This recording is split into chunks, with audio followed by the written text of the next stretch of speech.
dia, boa tarde, boa noite para você que está ouvindo Entre Fórmulas, chegando aqui com um episódio sobre a rodada dupla no Prix de Misano, que deu o que falar, teve muita confusão, teve coisas surpreendentes. Eu acho até que vi até a opinião de muita gente sobre a corrida, e tem minhas opiniões também, mas acho que a corrida de domingo foi muito melhor do que a corrida de sábado, no sentido de poder acompanhar a mesma ação de pista, acho que não estava tão bagunçado quanto foi no sábado, e a gente vai falar sobre tudo isso. E para falar aqui sobre o Prix de Misano, trazer a visão, ela tem um olhar mais analítico para as coisas que eu gosto muito, chamei aqui de novo a Débora do Boletim do Paddock. Então, Débora, seja muito bem-vinda mais uma vez.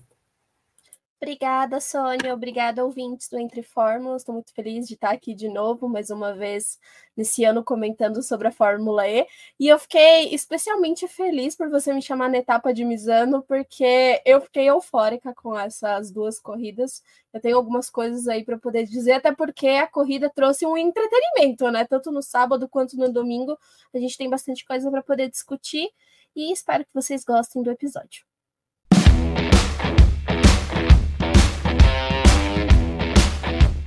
Vamos começar, então, pelas polêmicas, né? Acho que a principal polêmica do final de semana, que foi a desclassificação do Antônio Félix da Costa. Ele, né, vamos dar um contexto para quem não acompanha tanto assim a Fórmula E, ou está morando em Nárnia e não está sabendo o que está acontecendo. Saiu muitas notícias de que a Porsche talvez faça mudanças para o próximo ano. E, na verdade, o que foi a grande notícia bombástica foi que a Fórmula E ficou 7 semanas sem ter atividade porque teve cancelamento do Prix eu falei Prix de Díria, do Prix de Dherabad da Índia. Ele foi cancelado em fevereiro. E aí as equipes aí tiveram umas 7 semanas para se preparar para o Prix de São Paulo. E nesse meio tempo, né, descobriram que Nico Miller testou pela Porsche durante esse período. Nico Miller, piloto da Abt. E aí, nessa última semana, saiu muita notícia de que talvez a Porsche poderia trocar o da Costa para a próxima temporada. Outras fofocas aí também envolvendo, né? Teve treino livre especial para pilotos novatos. A Porsche levou o Matt Campbell, que é o piloto de fábrica Porsche, que está competindo em tudo pela Porsche, está ganhando tudo pela Porsche. E ele veio participar aí da Fórmula E pela primeira vez como novato. Acredito que ele também estará presente. Não. Eu ia falar que ele vai estar presente em Berlim, né? Porque a Fórmula E ela faz esse treino livre de novatos, né? Geralmente na Itália. E aí tem a sessão mesmo de teste de novatos, que é um dia inteiro, com sessão manhã e à tarde de teste para piloto novato, que acontece geralmente após o E-Prix de Berlim. E vai ser assim esse ano. Só que a Porsche já anunciou antes que vão ser outros 2 pilotos que vão fazer Berlim, até porque o Matt provavelmente não pode, porque ele vai estar correndo no final de semana, acho que na WEC, talvez, ou em alguma outra categoria aí pela Porsche.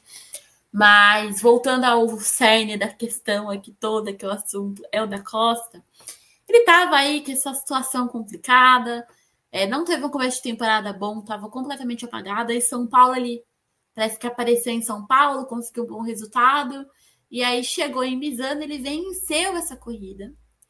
Foi uma baita de uma festa, pulou na piscina, aquele jeito da Costa de comemorar. E aí, horas depois que a corrida já tinha terminado, a Fórmula E veio com a informação de que ele foi desclassificado da prova por conta de um problema. Né, alegaram que o carro dele tinha foi amortecedor, né? Ele estava com um problema no amortecedor do acelerador do carro. Uma mola do amortecedor. Isso, na mola do amortecedor do acelerador, enfim, mó rolo. E aí desclassificaram ele por isso, né? E foi muito polêmico. Antes da polêmica em si, eu acho que independente se a Porsche tá certa, se a Fórmula E tá certa, a gente vai falar um pouco sobre o que estava no regulamento. Eu acho que o maior erro, na verdade, foi a demora da Fórmula E em dar essa desclassificação. Sempre falo que melhorou muito em relação a isso, a Fórmula E em comparação com o Gen 2, que eu lembro que tinha momentos que a gente esperava 2 dias, às vezes, para ter uma resposta de alguma coisa. Mas ainda assim, não é porque melhorou que esse tipo de coisa é aceitável, sabe? Eu acho que é um desrespeito muito grande com o piloto, com as equipes e principalmente com o público que acompanha. Eu acho principalmente com o público que não está presente. Também quem está presente, que foi assistiu, que você vê um piloto ganhar, daí você chega na sua casa e foi outro, é meio frustrante. Mas também levando em consideração as pessoas que assistem ao redor do mundo. A gente tem fuso horários diferentes, tem pessoas que acordam cedo para assistir uma corrida, ou desmarcam um compromisso para assistir aquela corrida. E teve até gente que falou, nossa, cheguei no outro dia que eu fui descobrir que o da Costa foi desclassificado. Eu acho que se você for tomar uma atitude dessa, não pode demorar. Não pode demorar, sabe? É muito ruim mesmo. Então, isso para mim foi a pior coisa de todas, foi essa demora da Fórmula E. Dito isso, se levou muita em questão isso da desclassificação, porque isso da mola não dava vantagem. A próprio regulamento, né, a própria nota que a Fórmula E soltou, com os dados da FIA, com tudo mais, a FIA soltou no caso, né? Lá tá escrito que não é uma coisa que faz o piloto ganhar vantagem. Então, acho que isso poderia ter sido, não uma desclassificação, mas talvez uma multa, talvez algum outro tipo de conduta, né? Quero primeiro saber a sua opinião sobre isso, o que você achou de tudo isso, Débora, e aí depois eu vou entrar na segunda parte, porque eu também tenho umas observações para fazer em cima da Porsche, tá? Porque nenhuma equipe é inocente.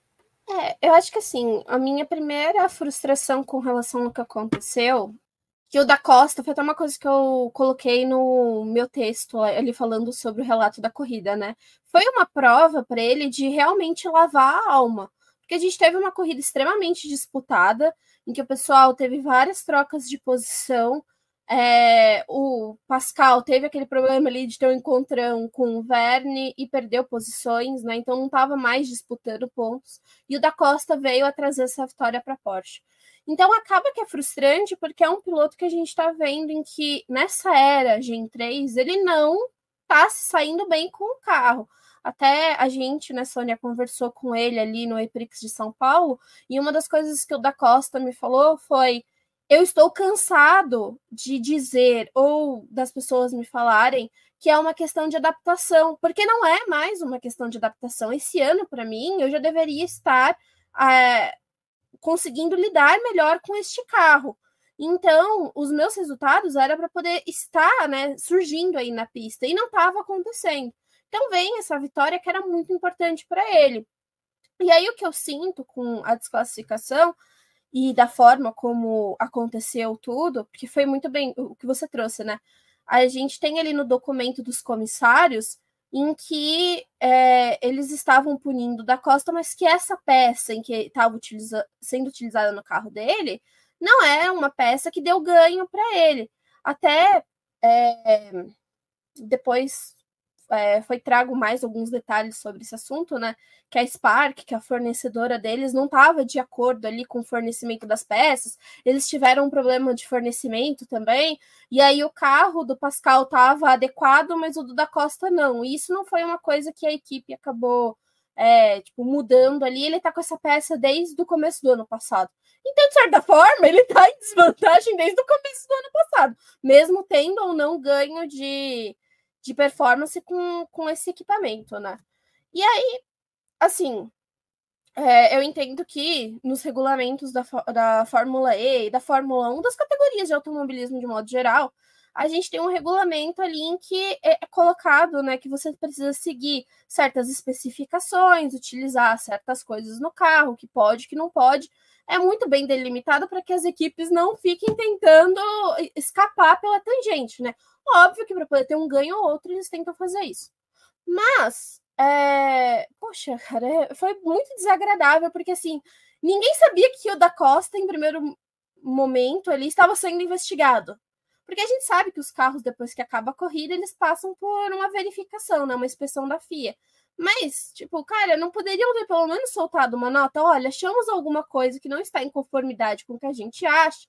Estamos investigando para poder, talvez, dar uma punição. Não teve isso. Foi, tipo, horas depois, acho que 4 horas depois, mais ou menos, em que veio uma punição do nada. Então, cara, você deixa todo mundo no escuro, assim, jornalistas, os fãs, que tá tendo alguma coisa. E aí, também concordo que, assim, poxa, poderia ter sido aplicada uma multa, talvez não tirar essa vitória, porque foi todo um escarcéu, assim, em cima daquilo. E aí vem um documento que fica naquela incógnita, né? De tipo, a gente tá punindo porque o carro precisa estar em conformidade em todo o evento. Mas vocês também, de certa forma, estão sendo uns banana de não terem verificado esse carro direito antes, né? Porque se ele está andando com uma peça que não era para poder estar no carro da forma como deveria ser, e também surgiu outra coisa, né, Sônia, que foi a falta de comunicação da FIA e das especificações do regulamento do que mudou sendo passado para as equipes. Porque, pelo que eu vi também, teve alguns outros times que estavam com certo receio, porque não sabiam dessa mudança com relação a essa peça, não tinha sido bem o da Costa comentou que as equipes não sabiam sobre isso. E aí é complicado também esse lado, mas também é complicado porque o que eu tô falando das equipes não serem inocentes? Porque, tipo assim, o regulamento, ele constantemente é alterado, tá? Principalmente esse do Gen 3 foi muitas vezes alterado. Em relação até agora com essa inserção do pit stop, por exemplo, que eles querem fazer da recarga rápida, houve uma alteração no regulamento por conta dessa possível inserção, seja ainda nessa temporada ou na temporada que vem, e autorizaram o regulamento. E todo mundo ficou ciente dessa atualização de regulamento, não faz muito tempo, não. Faz pouco tempo, né? Também, eu acho que, assim, FIA tem muitos erros, eu acho que pode ser que tenha acontecido essa falha de não ter informado a atualização e tudo mais, mas eu acho muito curioso também, vou trazer esse lado meio que advogada do diabo, tá? Porque se o carro do Pascal estava em conformidade desde o ano passado e do da Costa não, também tem um erro da equipe aí. Porque a Fórmula E não identificou, mas basicamente a equipe está dizendo, se a gente não foi pego, então tá tudo certo. Né? Porque se o do Pascal estava em conformidade, por que o do da Costa não estava em conformidade também? A gente pode levantar esse ponto. E por que eu tô falando isso? Porque todas as equipes, em algum momento, é o que você falou muito bem. Os regulamentos, a gente sabe que as equipes tentam dar um jeitinho também. Não tô dizendo que é esse caso do da Costa. Eu sou completamente contra essa desclassificação dele. Eu acho que poderia ter sido uma multa. Porém, a Porsche também, ela se complica, né? Porque sempre que tem umas polêmicas desse tipo, pelo menos nos últimos anos, a Porsche dá umas vaciladas também, que, cara, me deixa pensando um pouco. A gente já teve aquela situação na 7ª temporada, se eu não me engano, que o Pascal Wehrlein ganhou uma corrida, ele foi desclassificado porque a Fórmula E levantou lá e descobriu que a equipe não tinha declarado os pneus que iam usar, que é uma coisa que está claro no regulamento, que você tem que declarar. A Porsche, sexta-feira, a Porsche Andretti, né, porque as duas têm o mesmo powertrain, foram punidas, cada equipe, em 10 mil euros, sendo 5 mil para cada carro, porque a dona Porsche fez atualizações na fiação lá do esquema lá que tem dentro ali, tentando trazer para português, porque na inglês tem umas palavras específicas que eu fico meio confuso para explicar, mas basicamente falando de um bem leiga, uma forma bem leiga, eles atualizaram algumas coisas da fiação em relação ao powertrain. Não sei se foi diretamente ao powertrain ou se foi em alguma peça que faz essa ligação com o powertrain. De qualquer forma, eles mexeram na fiação, teve uma atualização nisso. E segundo o regulamento, isso precisa ser informado para a Fórmula E até 7 dias antes de uma próxima corrida. Eles não informaram isso, foi identificado, eles foram multados na sexta-feira. Então, tipo assim, eu fico também um pouco com a pulga atrás da orelha, porque, beleza, o da Costa falou que as equipes não foram informadas, só que, tipo assim, você tem profissionais ali dentro que eu acho que, por exemplo, o regulamento a gente sabe que era constantemente atualizado. Precisa ter alguém acompanhando esse regulamento. Precisa ter alguém questionando a FIA. Não é simplesmente tipo assim, a FIA não avisa pra gente. Deveria, não tô querendo limpar, passar pano na FIA, não. A FIA, se ela mexe, ela tem que avisar. É a obrigação dela avisar. Mas também é a obrigação das equipes acompanhar. Porque da mesma forma que a FIA está acompanhando tudo para qualquer brecha das equipes, eles meterem multa, meterem qualquer coisa, se as equipes acompanham essas coisas, elas também são capazes de lutar quando alguma coisa acontece. Né? A Porsche entrou com recurso, né, que eu acho que não vai dar em nada. A Porsche disse que entrou com recurso, mas ao mesmo tempo também a Porsche não falou mais do assunto. Aí a Fórmula E hoje, né? Hoje que a gente tá gravando dia 15 de abril, a Fórmula E já soltou um vídeo explicando o porquê dessa punição do da Costa. Então, acho que também vale a pena levantar isso. Eu entendo o lado das equipes, mas eu também fico pensando nisso, sabe? Porque, beleza, você vai esperar a merda acontecer para você mexer no carro? Porque se o do Pascal também tivesse fora, tudo bem, mas por que o do Pascal tava certo e o do da Costa não? Né? Isso também é uma coisa a ser levantada. Por que as outras equipes não reclamaram sobre isso também, não está atualizado, entendeu? Então, isso também levanta novamente. Eu acho que foi muito extrema desclassificar o da Costa. Ainda mais por conta de tudo isso, ainda mais se a gente levar em conta que o Pascal Verlaine acabou ganhando no domingo, seria um baita resultado no final de semana da Porsche como equipe. Poderia ter sido sim uma multa, não precisava ser desclassificação. E acima de tudo, a Fórmula E está muito errada em querer dar punição horas depois, uma punição dessa ainda, porque ainda só uma punição, fulano, sei lá, punido em dinheiro. Tá, ninguém se importa, sabe? Agora, você fazer esse tipo de coisa, cara, num resultado horas depois, meio que, sei lá, que mata um pouco, sabe? Não, e é um resultado em que a gente tem que lembrar para quem está escutando o podcast que, de certa forma, está em aberto. Eu também acho que não vai dar em nada esse recurso da Porsche, porque tem muito dessa coisa da FIA, né,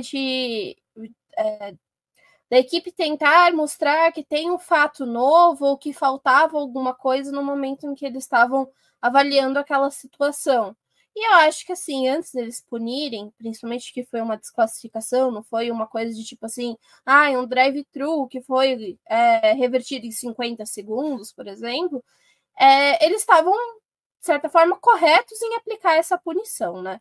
Eles viram que era o que era possível fazer, não tinham como aplicar uma multa, porque se o regulamento prevê que se o carro não está dentro da conformidade é realmente a desclassificação, então eles foram por esse lado. Acho que eles não vão realmente conseguir reverter, né, essa punição. Mas é bem desagradável, porque de certa forma, tipo, a gente vai ir para a próxima etapa ainda em Mônaco com esse suspense em aberto, né? Se a Porsche vai dar continuidade com um barraco aí para poder ver o que é que vai acontecer, mas pelo menos, Sônia, o que eu vejo assim nessas últimas etapas é que a Porsche e a FIA estão tendo vários atritos, justamente por conta disso, de irregularidades da Porsche, da forma como ela tem tratado o campeonato e da forma como a FIA vê algumas coisas que é tipo muito preto no branco, tipo, não dá brecha, né, para as equipes explorarem. Eu acho que a Porsche está muito engasgada desde o ano passado com a coisa em Londres. Teve aquela situação toda com o da Costa, que ele tomou a punição lá de 3 minutos. Eles levaram até para a corte esportiva, assim, já foi fora da FIA, foi para judiciário. No fim, não ganharam a causa, até onde se sabe, né? Porque também ficou meio nebuloso. Isso é uma outra coisa que eu vou deixar outra crítica, tanto para a senhorita FIA quanto para a senhorita Porsche. Porque a Porsche fez o maior escarcéu do planeta Terra. A FIA soltou no site oficial deles, no dia que teve o julgamento, que a Porsche estava naquele dia, no dia que aconteceu o julgamento, no tribunal. Só que assim, a Porsche em nenhum momento voltou para dar uma satisfação oficial para os torcedores dela. Não soltou no site deles, não soltou em redes sociais o que aconteceu. A FIA também só soltou o dia que a Porsche foi, depois não soltou no site deles a informação do que foi, né? Só que principalmente, tipo, a FIA tem que informar o resultado disso no site deles, e a Porsche que fez o barulho que fez, a indignação que fez, deveria no mínimo ter dado uma satisfação pro torcedor deles em relação a essa situação. E eles não fizeram. Simplesmente o caso foi abafado e acabou. E aí vive-se na diretinha, né? Vive-se em diretinha, às vezes, ano passado. E é uma situação meio que desagradável. E aí coloca os dois no embate, porque agora qualquer coisa que acontecer, FIA e Porsche vão bater cabeça. Não, e o ruim também é que, assim, vai por um lado daquela coisa de teoria da conspiração, que eu não gosto disso acontecer no automobilismo, mas às vezes acontece. Porque, vamos lá, quem era o segundo colocado na tabela no sábado? Oliver Rowland. Qual foi a primeira equipe que já confirmou que vai estar aí com a categoria na próxima geração de carros? Nissan. Seria perfeito para a Nissan ter uma vitória, né? Já que tá aí afirmando mais uma vez. Já que perderam a vitória no Japão também pro Ginter, lá na última volta. Exatamente. Aí você pega o cenário perfeito para você criar a teoria da conspiração, tipo, não vamos dar uma multa pro Da Costa, a gente pode dar uma vitória para a Nissan. Então vamos desclassificar. Sabe, fica ruim, cara, porque foram horas depois e você abre brecha para que isso daí seja discutido, né?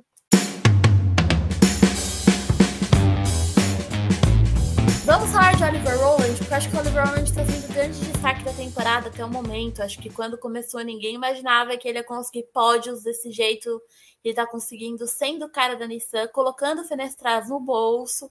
No episódio anterior, a gente falou aqui sobre isso, né? Eu e a Vitória, que foi convidada no episódio anterior, a gente comentou muito desse gap, então eu não vou entrar nesse tópico aqui, né? O Sasha Fenestraz ficou em P5 na corrida de domingo, conseguiu um bom resultado, mas a gente sabe que o Oliver Rowland está realmente surpreendendo.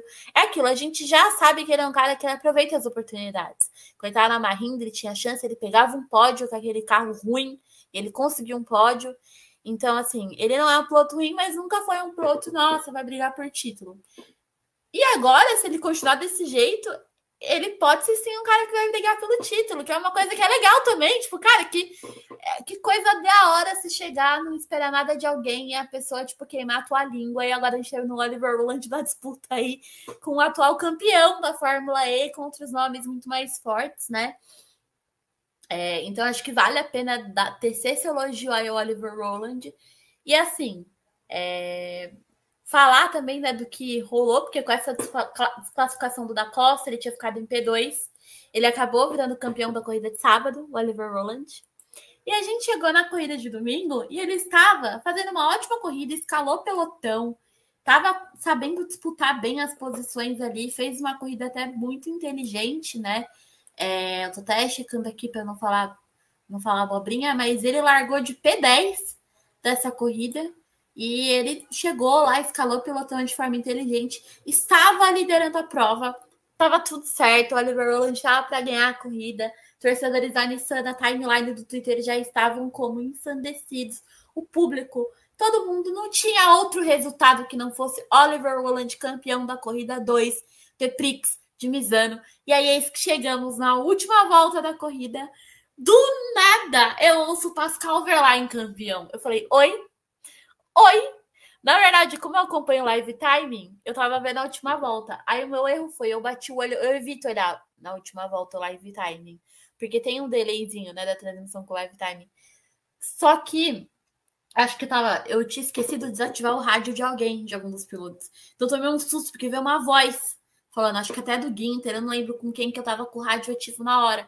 Eu tomei um susto e fui desativar. Quando eu apertei, e eu fui desativar, eu vi do nada o Wehrlein primeiro.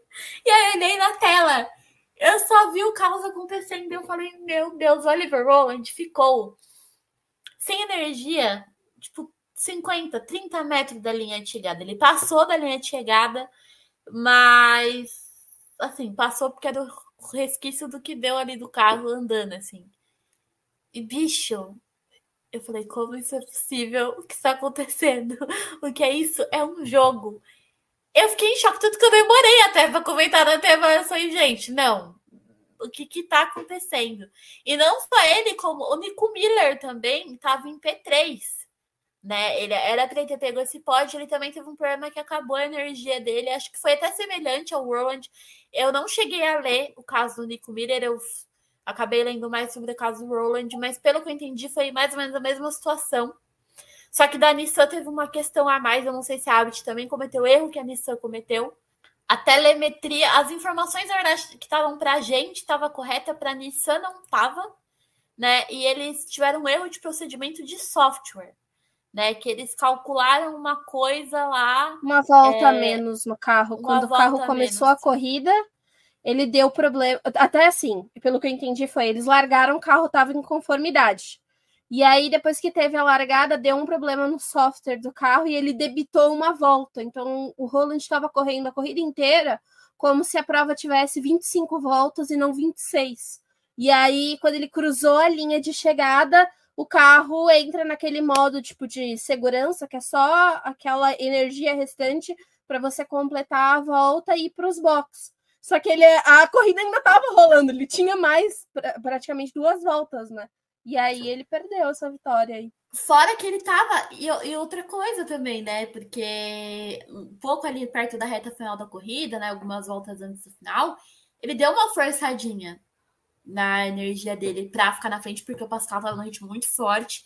Eles brigaram ali por posição, então ele se deu ao luxo de dar uma forçada para manter a posição. Então gastou um pouco mais de energia ali, até fizeram a ativação do modo ataque mais cedo. O Jake Dennis e o Nato, né? Os dois carros do Andretti demoraram, foram os últimos a ativar. Eles ativaram quase no final assim da corrida.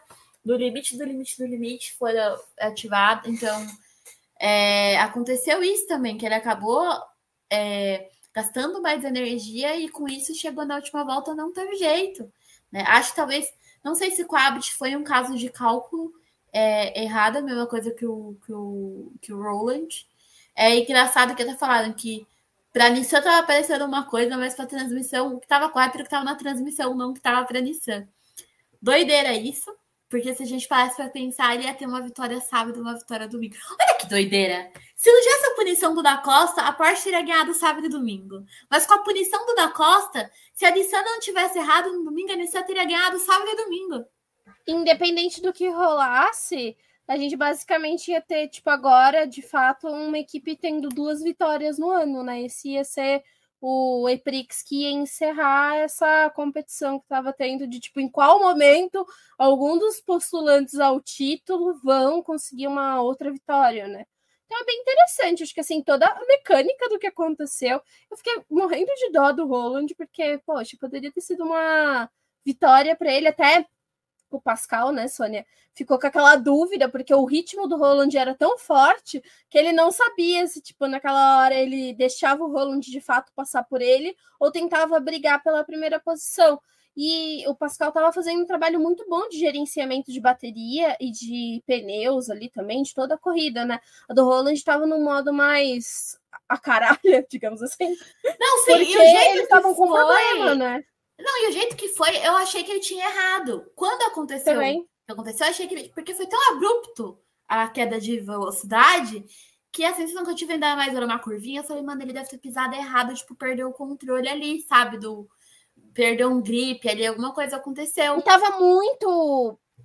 A disputa dele com o Pascal tava muito intensa, então era passível de ter um erro, né?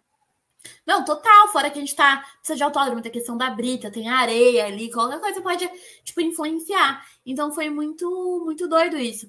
Mas eu não tava esperando, quer dizer, quando o Da Costa ganhou, foi até então era a primeira vitória dele, então ainda tava naquele caso de pilotos diferentes vencendo. Mas eu já tinha comentado até nas redes sociais e até nos episódios aqui do Entre Fórmulas que eu acreditava que na metade da temporada para frente isso já ia começar a acabar. A gente já ia começar a ver mais pilotos postulantes a título ganhando mais vezes, repetindo bons resultados, porque a gente vai começar tirando, né, Xangai aí, que vai, a China tá voltando para o calendário, mas a gente tem uma sequência agora de pistas que todo mundo conhece, né?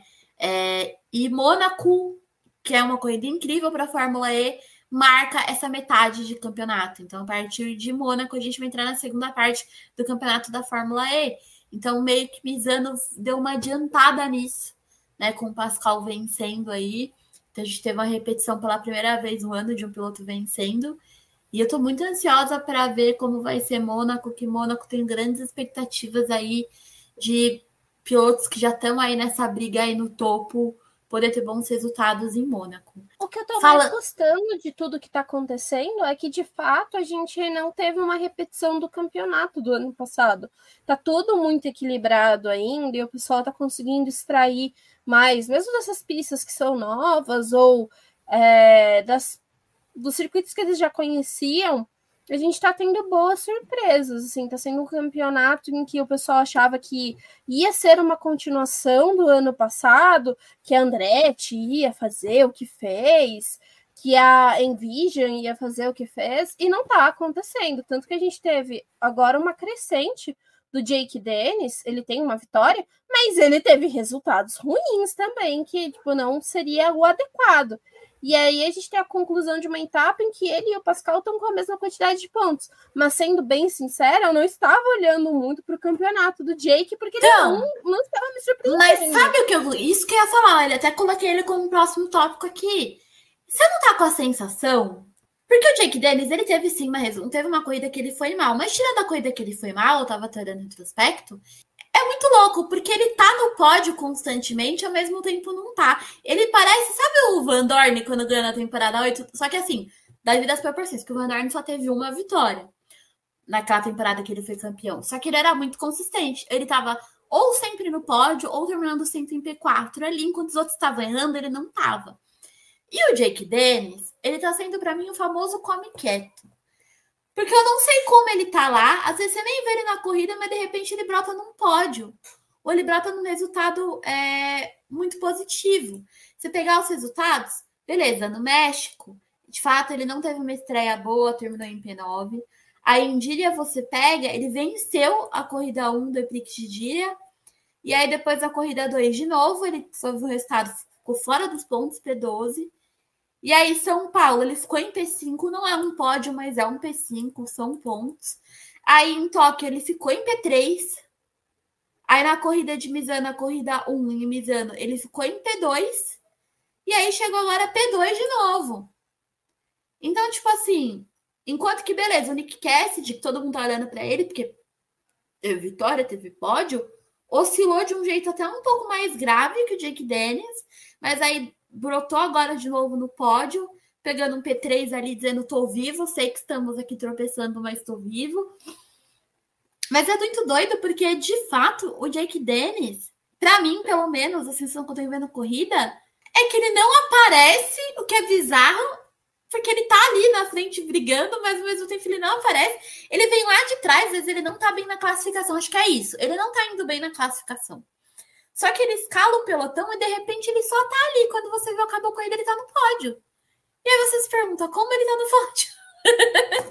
Eu não sei se você tem essa sensação. Porque não tem uma construção. Não, eu tô realmente com essa sensação, porque acabou a corrida no domingo, e aí ele tava empatado com o Verlaine, e eu fiquei, como que ele tá empatado com o Verlaine? O que esse cara fez para estar empatado com o Verlaine? Porque assim, eu tenho claramente a temporada do Verlaine na minha cabeça. De começou bem, aí deu aquela balangada, aí voltou ali, tipo, agora com uma vitória. É um cara que tá brigando pela primeira posição, mas eu tenho uma construção clara do que tá sendo a temporada do Verlaine.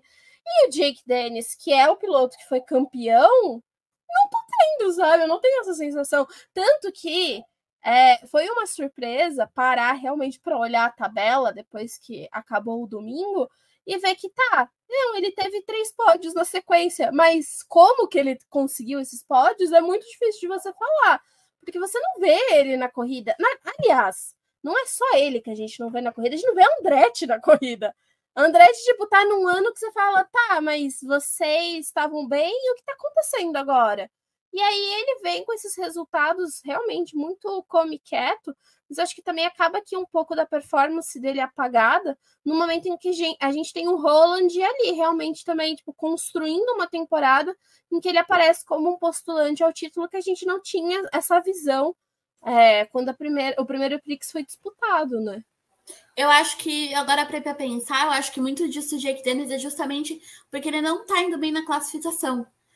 O Roland, ele tá indo bem na classificação. O Ginter vai bem na classificação. Então, são caras que a gente já ouve falar desde a classificação. Então, quando tem a largada, você já tá ali dentro do top 5 esperando aqueles pilotos. E ele tá vindo mais de trás. Mas o Jake Dennis, novamente, ele tá sendo o cara que tá carregando a equipe. Claro que, assim, se comparar o Lotterer com o Nato tá tendo um desempenho melhor que o Lotterer no ano passado. Né? Embora a gente sabe que o Lotterer era muito mais piloto, mas o Lotterer tava cumprindo aviso prévio no ano passado. Mas, novamente, a Andretti está sendo uma equipe de um piloto só. O Jake Dennis é o que está liderando esse campeonato. Não acho que o Nato vai ficar na Andretti ano que vem. A Andretti colocou ele mais para tapar um buraco, porque não era, de fato, para ser o Nato. O Nato veio meio que de última hora, porque eles precisavam de alguém e o Nato estava ali. Não acho que ele vai estar nessa equipe no ano que vem. Mas o Jake Dennis, assim, está se mostrando muito consistente. Diferente da temporada passada, que ele teve bons resultados. O Jake Dennis, ano passado, ele foi 8,80 demais. Ou ele teve um estado muito bom, ou ele foi alvo que os outros carros batiam nele, aconteceu alguma coisa, ele se lascou. Teve 5 etapas seguidas de DNF, assim, o Jake Dennis. Então, foi bem bizarro, e mesmo assim ele conseguiu ir bem, o que prova que se esse cara não for atrapalhado, ele vai estar no pódio, sabe? Ele tem uma consistência e uma leitura de corrida muito boa. E assim, é realmente surpreendente que a gente olha ele tá ali. Você fala, meu Deus, olha o Jake Dennis ali no pódio, sabe? Tá aí brigando pelo título dele e aí vai brigar por esse bicampeonato com certeza até o final. E eu quero comentar agora, vamos entrar no tópico deles, que são a equipe mais sofrência desse grid, que é a Jaguar. Porque assim, o Cassidy veio, e aí começou muito a só pôr em xeque o Mitch Evans, porque até então, né, Mitch Evans sempre foi aquele cara que tava ali, colocava algum piloto. A Jaguar sempre contratou alguém que batesse de frente com o Evans colocava a pessoa no bolso. Só que isso não tá acontecendo até o momento.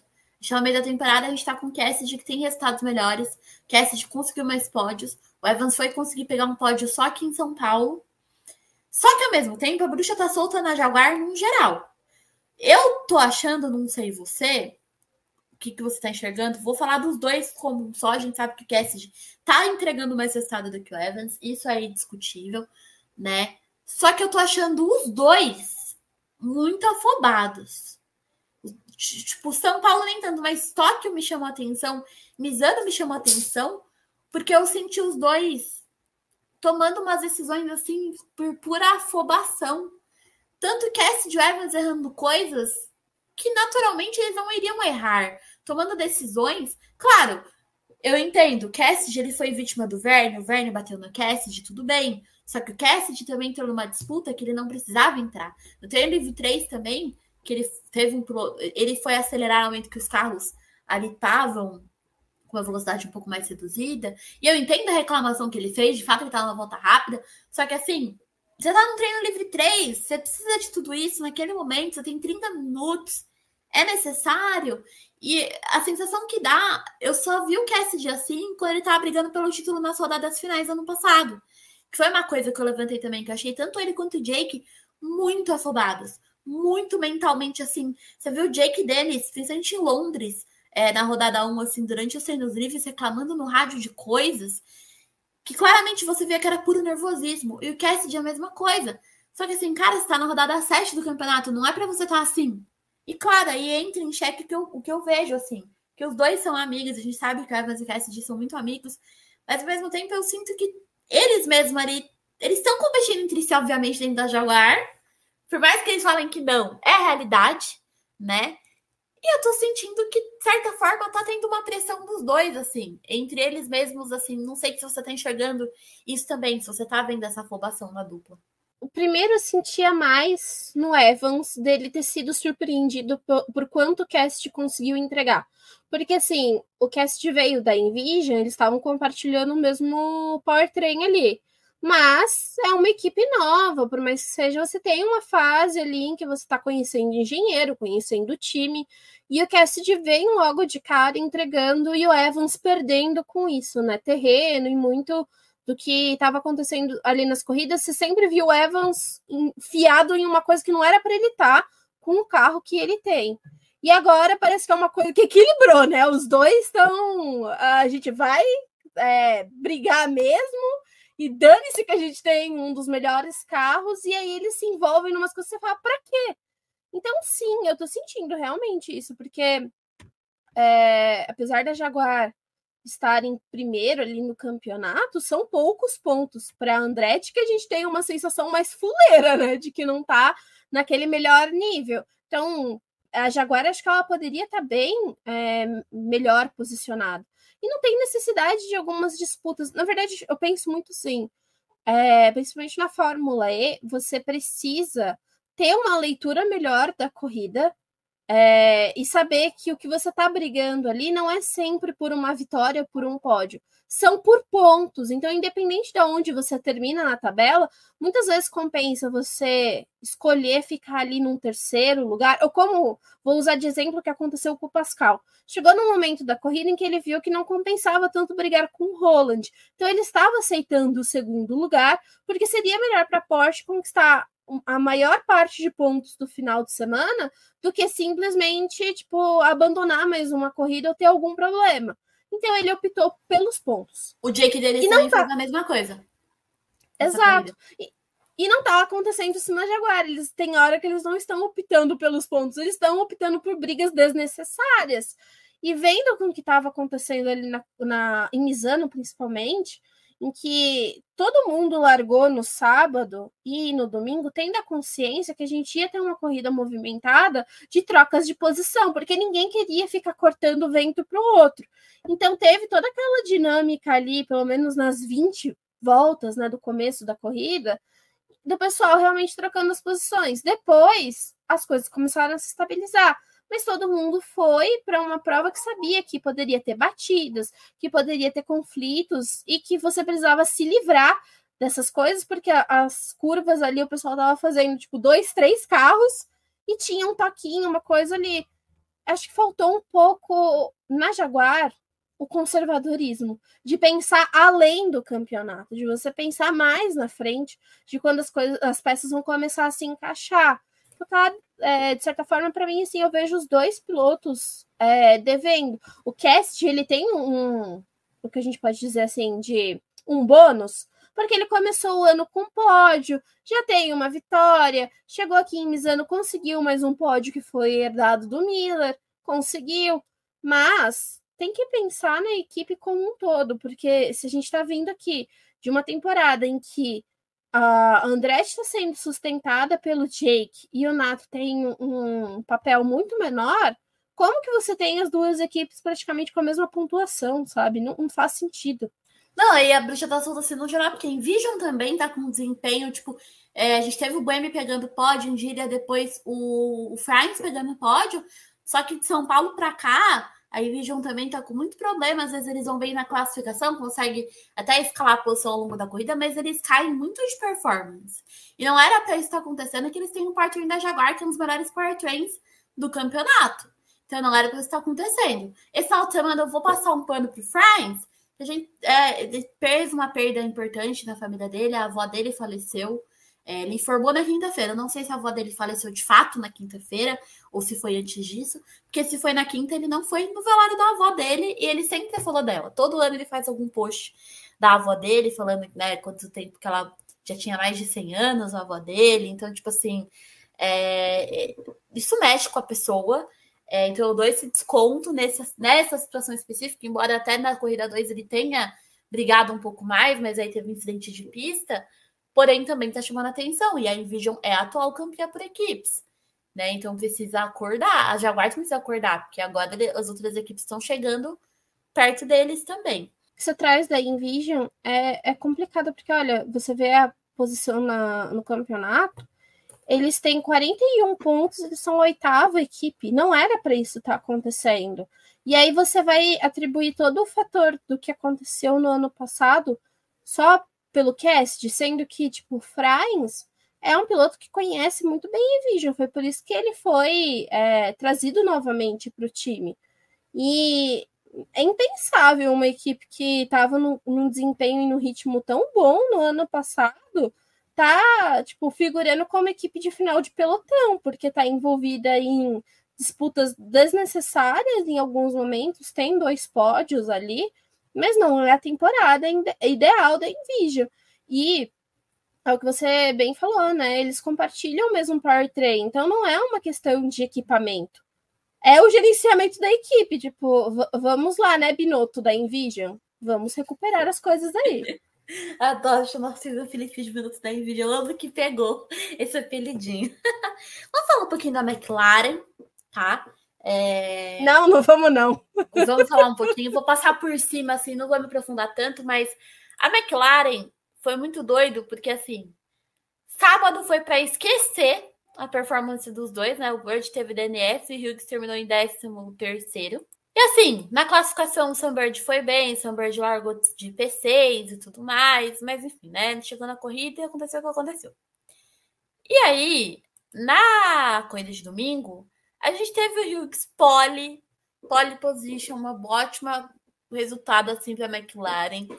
A gente sabe que largar de pole, principalmente em pista de autódromo, não é a melhor coisa do mundo, porque você vai perder a posição, naturalmente você sabe que você vai perder a posição. Só que assim, dá para você se manter ali dentro do top 5 para tentar subir depois. Só que o Hughes caiu muito, os outros carros passaram na frente. Ele ainda conseguiu terminar na zona de pontuação, pegou um P8 ali. O Bird, depois com as punições que aconteceram, né? Teve uma punição para o Maximilian Ginter, e ele acabou caindo algumas posições e o Bird conseguiu subir ali, aí entrou, ele que tinha terminado em P11, terminou em P10, então também conseguiu um pontinho ali. Mas a McLaren, ela tá com o powertrain da Nissan, tá com um ritmo bom. Eu sei que tem umas críticas em relação à McLaren, porque por conta dessas coisas que acontecem às vezes, mas eu acho que os dois estão conseguindo. Pô, o Bird ganhou em São Paulo, e teve a situação em dia que um dia o Bird foi P4, outro dia o Hughes foi P4. Então, assim, num cronograma geral, olhando num aspecto geral, pro macro, por tudo que acontece dentro da Fórmula E, a equipe até tá conseguindo gongar bons resultados. Só que é uma equipe que a gente espera que brigue mais lá em cima, que esteja mais perto, não em pódio toda a corrida, mas que pelo menos consiga terminar mais vezes em P5, em P6, está um pouco mais alto. E eles têm um powertrain que pode entregar isso, né? Então, me chama a atenção isso, tipo, tem uma corrida. É muito difícil a McLaren estar com os dois pilotos indo bem na mesma corrida. Tipo, é sempre ou acontece uma coisa que o Hughes e o Bird conseguem pontuar, ou acontece uma catástrofe com o Bird e o Hughes consegue pontuar. É muito difícil os dois conseguirem equilibrar de os dois irem bem no mesmo dia. São Paulo é a mesma coisa, o Bird venceu aqui, o Hughes teve DNF, né? Lá em Gillian, no dia que o Hughes foi P4, o Bird também teve DNF. Quando o Bird foi P4, o Hughes ficou lá atrás. Então, assim, é muita discrepância no desempenho da dupla nas corridas. Eles precisam tentar alinhar isso, né? É muito complicado você ter uma equipe que tá nesse sentido de, tipo, não consegue manter os dois carros no top 10 ou brigando realmente por pontos. Eu acho que esse foi um final de semana, assim, bem decepcionante, porque no começo do ano, nas primeiras etapas, até a vitória do Sunbird, a gente estava vendo uma McLaren crescendo, e crescendo no sentido de, tipo, do ano passado, eles tinham conseguido superar o problema do ritmo de corrida. Então, eles estavam fazendo uma classificação, ok, mas o ritmo de corrida nosso está melhor, então a gente consegue vir aí a pontuar. Então, você trouxe esses resultados da McLaren, e são bem interessantes para o começo da temporada. Mas agora a gente está. O que a gente pode dizer realmente que a Fórmula E está se encaminhando para a reta final. São poucas etapas agora que ainda restam, né? Então, a gente ainda vai ter rodada dupla ali em Berlim, vai ter em Xangai, em Portland, em Londres. São agora corridas com rodadas duplas que a gente vai ter até o final do campeonato. Mas é importante você ter feito uma construção nesse início de temporada. E é algo que a McLaren ela se perde demais. Já era para ela estar com os dois pilotos estabilizados. E eu, pelo menos, tendo observado o que aconteceu com o Sunbird nos últimos anos, mas o mais próximo da gente, o que aconteceu ali com ele na Jaguar, dos erros e tudo, eu achei que talvez a vitória dele agora com a McLaren ia ser um ponto definitivo para que ele parasse de errar tanto ou se metesse em disputas que não era necessária. E não foi o que aconteceu. Ele rodou nessa corrida, ele bateu, ele esteve envolvido em coisas que tirou pontos da McLaren. O Jake é um piloto que a gente ainda está vendo uma construção. Eu ainda dou uma colherzinha de chá para ele em algumas coisas. Mas ele precisa também entregar, porque depende disso, sabe? Ele conseguiu a pole, eu não imaginava que ia sair uma vitória dali. Mas imaginava que ele talvez estivesse dentro do top 5, assim, era para isso ter acontecido. E veio a punição, né? Era também para o Sunbird estar próximo do Jake nessa corrida do domingo, se ele não tivesse feito as barbaridades que fez. Então, para mim, a McLaren ela é aquele time que me surpreende na Fórmula E, mas ao mesmo tempo me surpreende por um lado negativo, que eu fico, gente, o que acontece com vocês? Vocês não conversam antes da corrida do que vocês vão fazer? Total, e eu acho que o caso do Hughes é a mesma coisa do Fenestras. Eles estão no segundo ano deles na Fórmula E, a gente entende isso, só que não é mais 100% rookie, você está no segundo ano. E eles estão num momento, principalmente o Fenestraz, com o resultado que o Roland tá, porque o Bird conseguiu vitória, mas não tá engolindo o Hughes. Só que, independente disso, eles precisam botar na cabeça que eles precisam tentar buscar pódio esse ano. Porque se seu parceiro consegue pódio, você, teoricamente, teria que conseguir também, né? A Jaguar Malemar tá com seus problemas. Cassidy tem mais pódio que o Evans? Tem, mas o Evans foi lá e pegou um pódio também, né? E aí, inadmissível. Tá nessa gongada, mas o Sainz pegou um pódio, o Bernie pegou um pódio. Porque se seu carro mostra que você pode buscar um pódio, então você tem como você chegar lá, né? Eu sei que o Fenestraz tem os problemas dele com o engenheiro dele, que eu sempre critico em todos os episódios. Não vou entrar de novo, senão vai virar 2 horas de episódio aqui. Mas eles estão nesse momento que eles precisam, de fato, mostrar coisa. O Hugh já mostrou que ele consegue ser rápido em volta lançada. Ele foi e buscou pole ano passado. Ele consegue ser rápido. Ele tá conseguindo ser um pouco mais inteligente esse ano, de não se envolver em certas confusões. Mas ainda assim, precisa melhorar esses pontos. Eles precisam ir atrás de pódio. E é inadmissível no sentido de, tipo, a McLaren, que tem o powertrain da Nissan, que tá entregando mais, e eles estão conseguindo gerenciar ali as corridas, não ter bons resultados quando a gente tem, tipo, uma Abt, por exemplo, ou uma ERT, se valendo de uma corrida caótica como essa para poder ter carro pontuando. Não era para a McLaren estar nesse papel de tipo, a gente nem sabe se a gente vai pontuar depois de uma pole, sabe? Eu vou comentar disso, né? Vou colocar a RT e a Abt no mesmo tópico, mas trazer as duas agora, mas vamos primeiro falar da RT. Foi um final de semana muito bom para a RT, dada todas as circunstâncias. Tipo assim, a gente sabe, o Sérgio foi, né, punido lá em 50 segundos no sábado, porque o carro teve um pico de energia. Mas independente disso, me surpreendeu, porque o carro dele deu problema sexta-feira, deu problema no sábado. A equipe informou da RT antes da corrida que eles tinham identificado um problema no carro do Sérgio, que eles não iam conseguir resolver para a corrida. Então ele ia ter que correr com o carro daquele jeito. Então eu já falei, putz, Sérgio nem vai estar no top, nem vai entrar no top 10, vai ficar em último. E aí chega a corrida, e o Sérgio estava em P5 naquela corrida, P5, P7? Não lembro agora. Eu sei que ele terminou... Se não me engano, P7. Ele terminou lá no alto. É que domingo, acho que ele ficou em P7. E aí teve a punição pro... Meu Deus, quem que foi punido, gente? Eu esqueci agora. O do sábado, o Sérgio que foi punido. Foi por isso que ele perdeu a posição dele. No domingo, teve alguém foi punido. Foi o Hughes, que foi punido em 5 segundos. Sim. E isso fez com que o Faixa e o Sérgio subissem uma posição.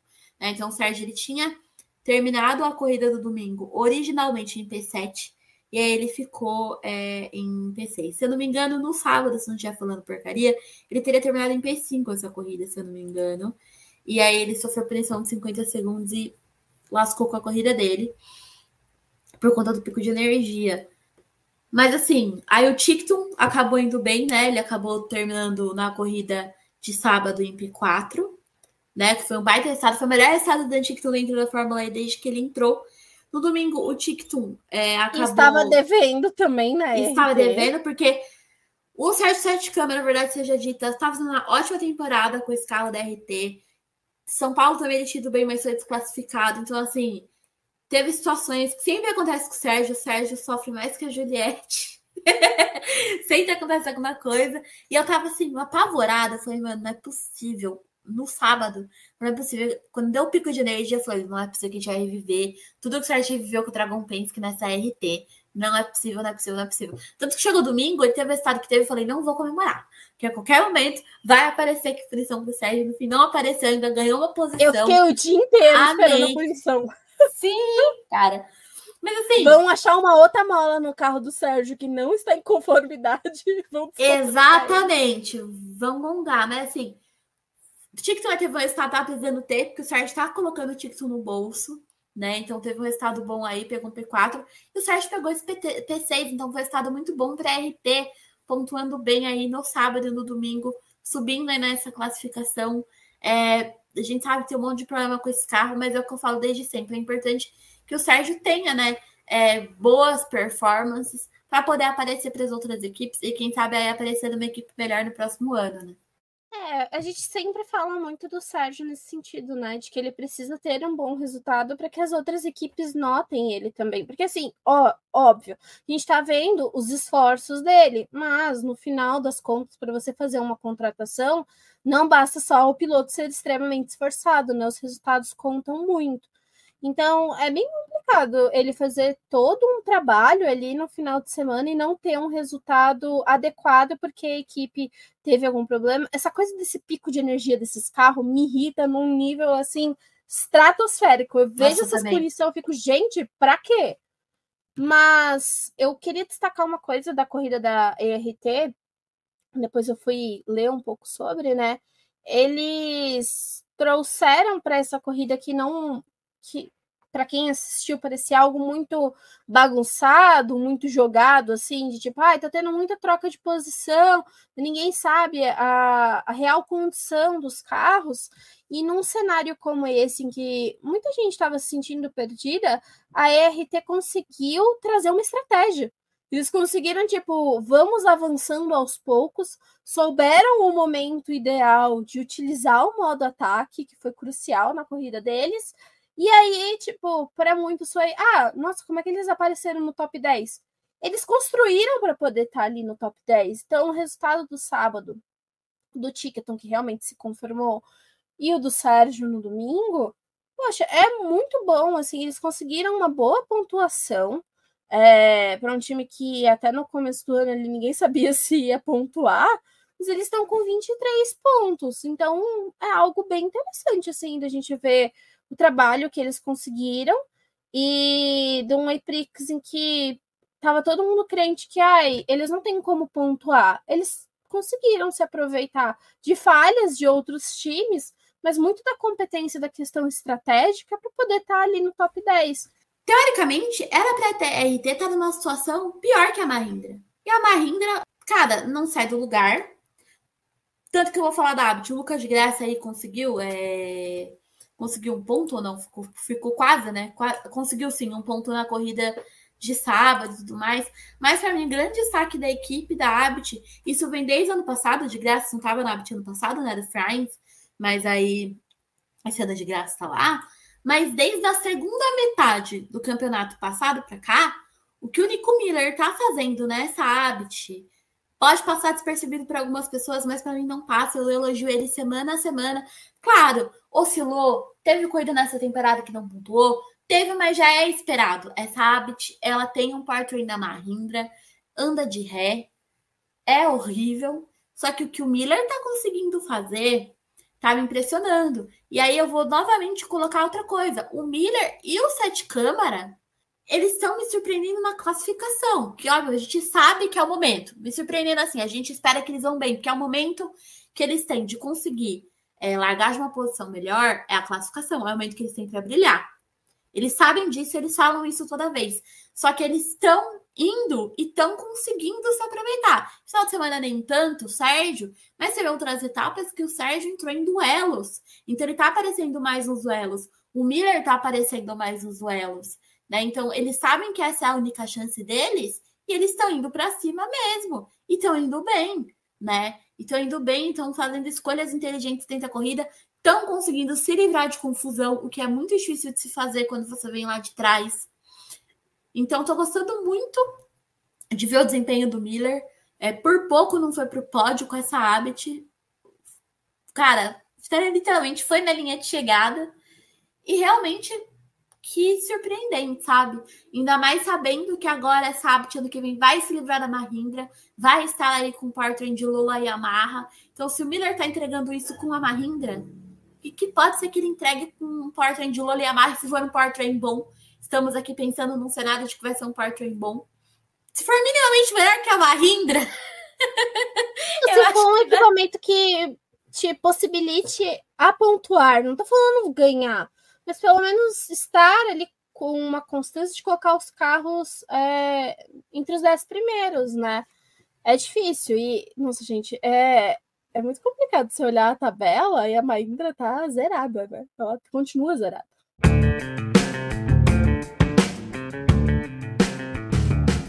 Chegando agora na nossa reta final, só quero falar de mais uma pessoa que eu acho que tem outros pilotos que a gente poderia comentar, mas assim, o Ginter, que a gente sabe que tá indo muito bem na temporada, mas já falei muito dele no episódio anterior, e nessa corrida teve bons resultados no sábado, domingo nem tanto, né? Levou punição e tudo mais, mas está fazendo uma temporada sólida. Mas acho que esse final de semana tem um nome que alguém que para mim, claro, cometeu seus erros, por isso que não foi pro pódio, mas para mim estava sendo o nome do final de semana num geral, e eu não entendi como ele conseguiu ficar fora do pódio tanto no sábado quanto no domingo, que foi o Verne.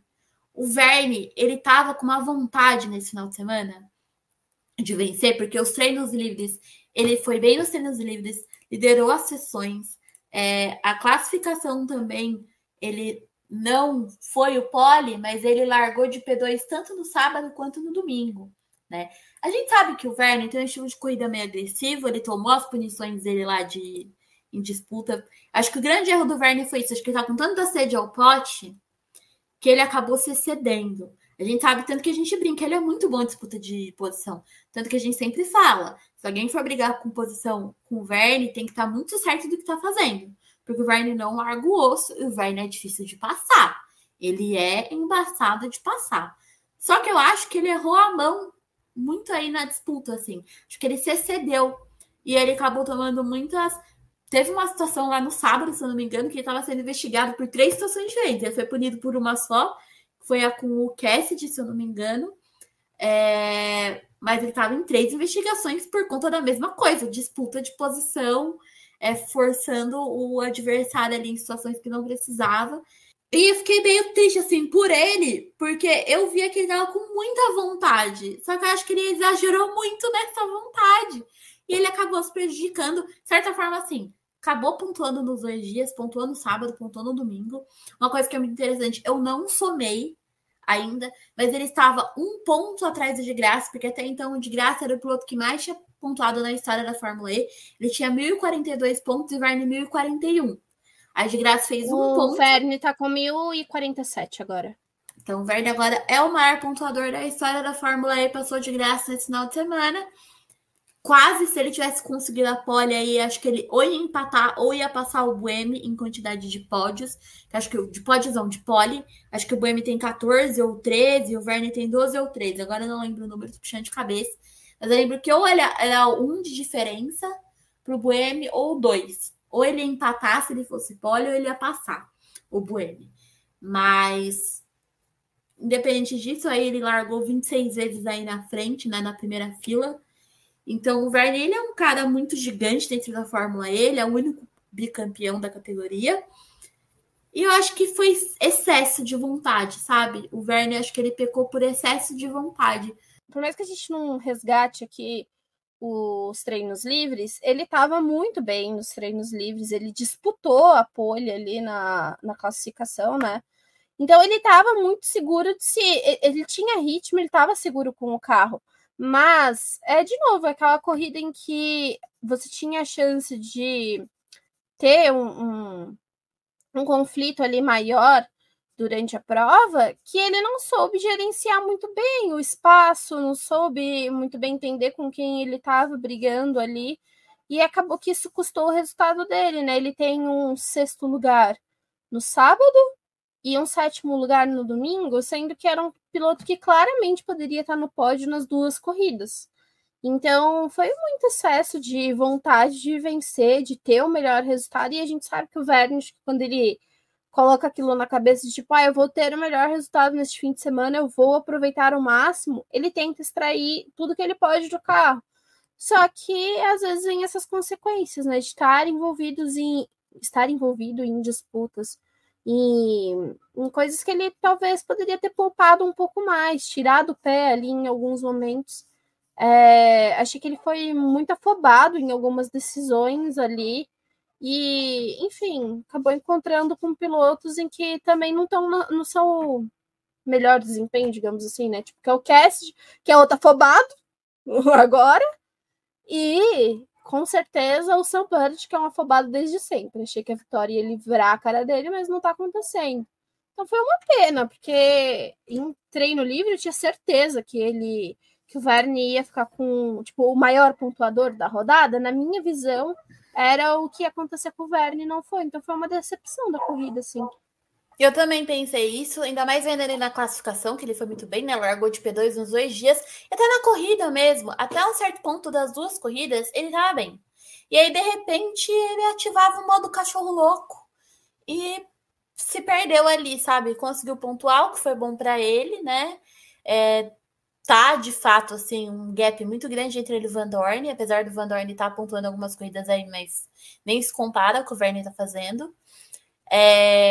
Um comentário aleatório aqui adicional: o Jehan Zaruvula fez seus primeiros pontos na Fórmula E, fez 2 pontinhos aí na corrida do domingo. Ele tem o famoso VP, o famoso Vale Pano, porque é o primeiro ano dele na temporada, então eu nem fico falando muito da discrepância dele com o Ginter, porque, né, se eu pus o Vale Pano para o Sacha e para o Hughes ano passado, eu também vou colocar para o Darúvula aí. O Darúvula tem muito menos experiência com esse carro da Fórmula E do que o Hughes e o Fenestraz. E é um piloto que a gente, só puxando assim, mas a gente tá vendo que ele tá curtindo muito a categoria, né?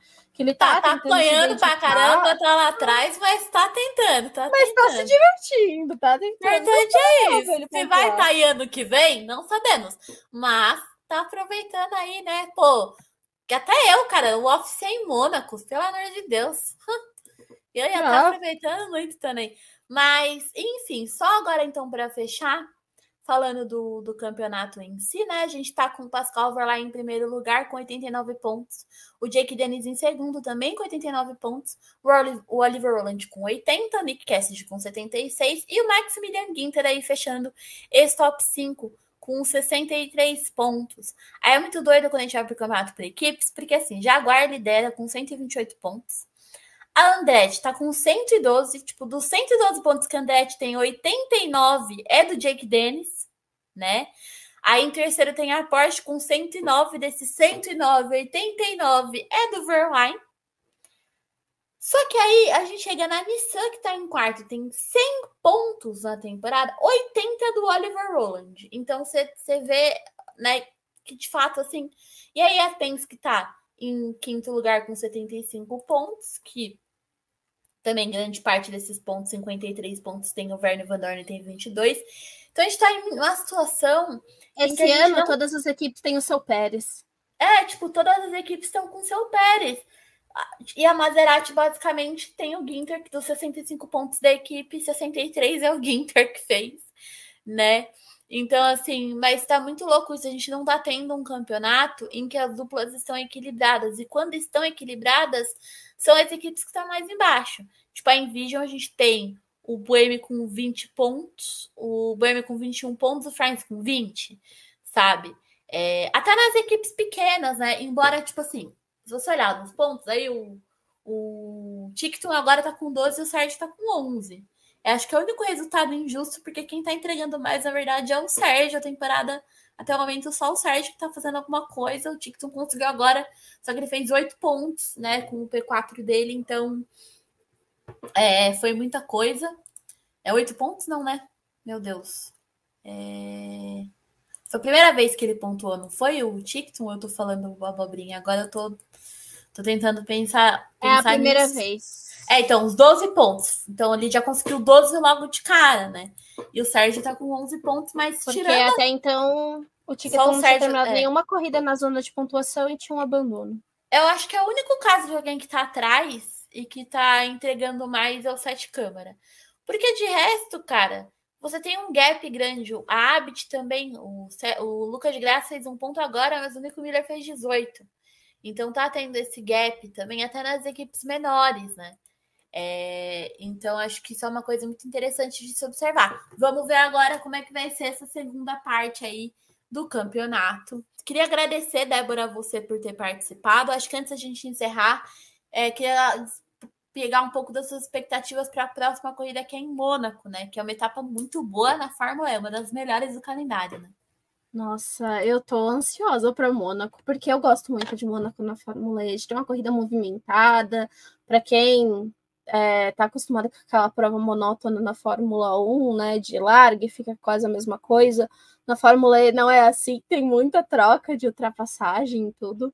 Olha, eu não tenho expectativa de que o Verlaine vai se manter para Mônaco, entendeu? Eu acho que ele deve pontuar, mas não acredito numa vitória do Verlaine para Mônaco, não. Eu acho que quem vai surpreender na etapa deve ser o Roland de novo, por mais que ele tenha vindo nessa sequência aí de pódios e tudo, é o piloto que está se dando melhor em diferentes tipos de pista esse ano. Então, eu acredito que ele deve surpreender aí a gente em Mônaco. Eu vou dizer quem eu queria. Queria que ganhasse, mas pegar um pódio eu já vou ficar feliz. Ia dar justamente para dar uma bagunçada no campeonato, é o Ginter. O Ginter, ano passado, eu acho que ele só não foi pro pódio porque teve aquela colisão do Dan Tickton vindo na voadora atrás. Porque ele estava em quinto lugar naquela corrida e ele poderia ter chegado no pódio. E, cara, estão sendo uma sequência, porque, novamente, né, Maserati é italiana, só que o grupo que gerencia a Maserati na Fórmula E é o Monaco Group.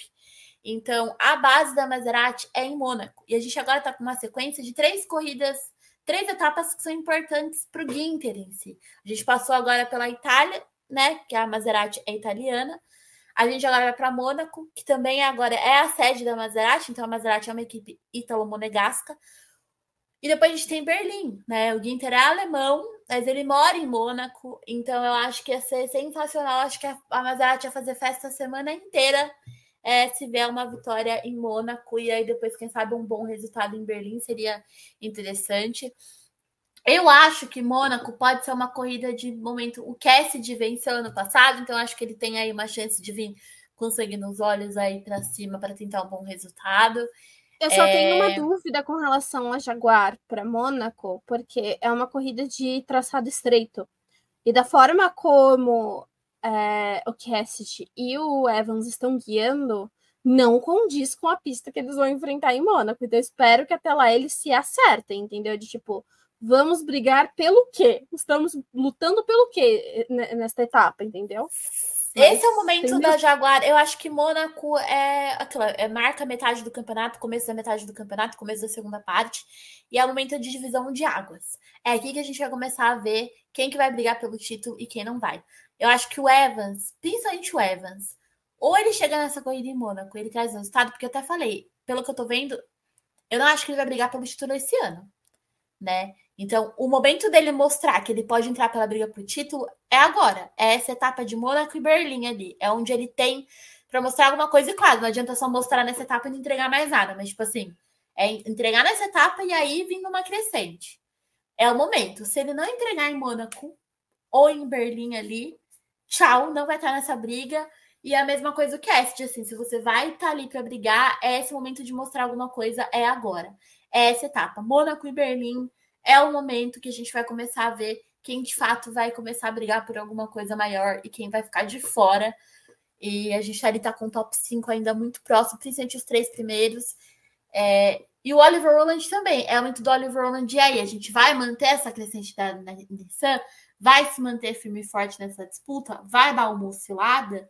Eu acho que a minha maior incógnita mesmo é com relação a Porsche com o Pascal, porque é um piloto que a gente vê uma certa dificuldade em alguns momentos de tipo se manter pontuando e tendo bons resultados. Ano passado ele estava surpreendendo e caiu demais. Então eu quero ver como que ele vai reagir nessa segunda parte do campeonato. Acho que esse é um ponto muito interessante e principal de tudo isso.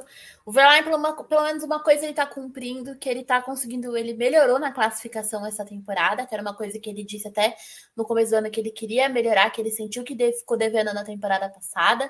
E aí vamos ver como é que vai ser, que metade do campeonato agora é onde as coisas vão começar a fluir, cabeças vão rolar, já tem confirmação de calendário para o próximo ano, meio do ano, já começa as fofocas de troca de posição aí, de se... Ixi, tudo acontece nesse mês de temporada aí, nessa segunda parte.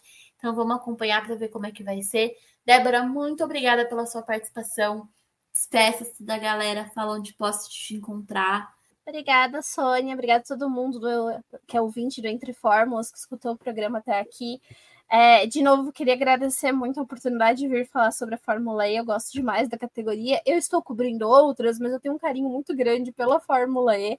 É uma categoria que me encantou e esse ano ter ido lá de novo, ter o contato com a categoria, acho que muda também muito a nossa visão do campeonato, de você ver que aquele pessoal ali é humano e que eles realmente estão brigando por algo muito grandioso e é uma disputa, mas ao mesmo tempo tem aquele clima familiar. Então, eu gosto demais da Fórmula E, eu me encanto, assim. Estou ansiosíssima para a segunda parte do campeonato, porque também vai ser aquela maratona, né? Uma corrida atrás da outra, rodada dupla, que você fica, gente, tanta coisa para poder analisar, para os times mesmo surpreenderem a gente.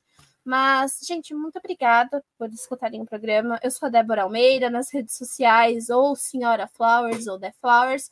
Mas uma forma de me encontrar é por meio do Boletim do Paddock. A gente tem podcast, o site, que estamos ali fazendo a cobertura e publicando sobre as categorias. Acompanhem a gente nas lives de terça-feira ali para poder falar sobre a Fórmula 1. Incentivem a gente também a falar cada vez mais sobre a Fórmula E. Levem o conteúdo das pessoas que falam sobre a Fórmula E. A Sônia faz aqui um trabalho muito grandioso e muito bom. E eu também tento fazer o máximo ali pela categoria. Então, valorizem o que vocês têm disponível sobre a Fórmula E. Compartilhem com as pessoas quando você achar que é um conteúdo legal ou quer ali revisitar uma corrida, passe pelos nossos textos e muito obrigada pela oportunidade, Sônia. Muito obrigada, Débora. Eu vou deixar, como eu sempre faço em todos os episódios, eu sempre deixo na descrição do episódio, seja no YouTube, seja no Spotify, onde quer que o episódio saia, sempre tem as redes sociais da convidada, as redes sociais se a pessoa é sozinha, é só as redes da pessoa, mas trabalha num site, eu sempre coloco as redes da pessoa e do site também. Então, vale a pena acompanhar o Boletim do Paddock, aí tá há muito tempo na estrada fazendo um trabalho, valorizar o trabalho da galera independente que realmente traz um conteúdo e faz um conteúdo. Muito obrigada, pessoal. Sigam Entre Fórmulas nas redes sociais, Entre Fórmulas no Twitter, no Instagram. Eu sei que é X, mas eu não falo X, eu falo Twitter, me recuso a chamar de X. Então, é no Twitter, é no Instagram. Estamos no YouTube também, tentando soltar as coisas quando dá. Tem o site entreformulas.com.br e você pode ajudar, contribuir com Entre Fórmulas no Pix lá, entreformulas5@gmail.com. Contribua com o valor que você quiser e puder. E nós nos vemos no próximo episódio.